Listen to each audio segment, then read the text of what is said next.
and you know, start to think of their own, you know, dreams and ideas for development where they want to end up heading, then you know, form their own strategies.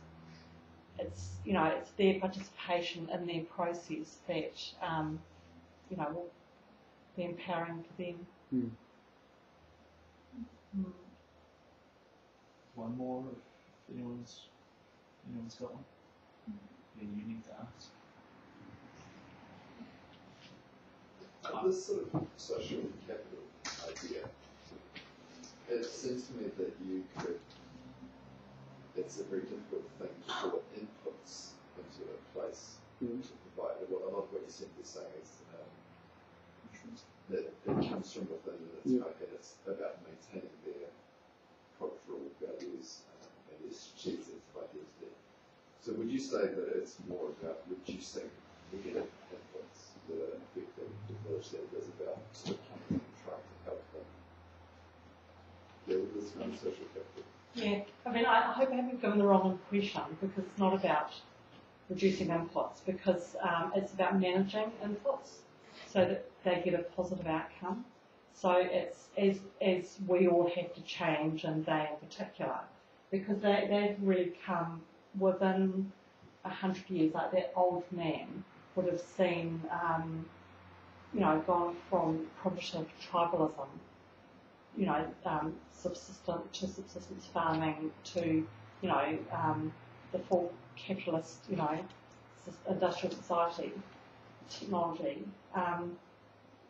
In the span of one generation,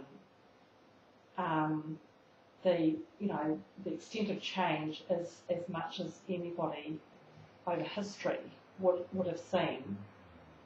So it's about how to withstand that and retain your autonomy and your your cultural capital. So it is about managing that change, so that rather than being completely subverted by it, it's still your development, not someone else's development done to you.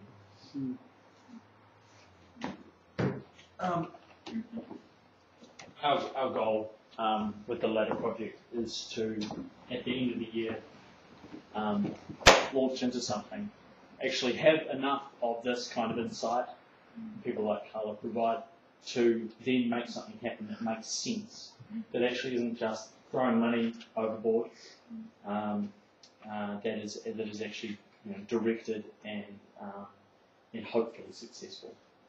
And so, I guess for me, a last question would be, and it's related to Peter's question, is how would we possibly give to a community like this? Because it's a simple poverty. What would be, you know, an example of the best way for us to interact with and to create positive change for the mom? I guess it's one of the last question. There are some amazing models of community development where this is one tool in the toolkit, and if you pick up another couple of them, then you can get some amazing community development. So what is it? What is the optimum community development? What does that look like? I mean, it's as varied as, you know, the cultures around the world, you know. So, but is it our development or is it their development? Is it going to look like us, or are they going to look like them still? And who's going to be in charge of that?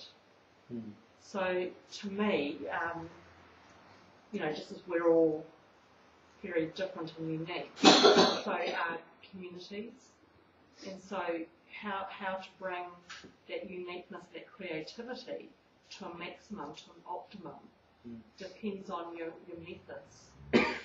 Really, that's how I do it. Sorry. Well, I want to thank Carla and give her a little thank you from us. A round of applause for her.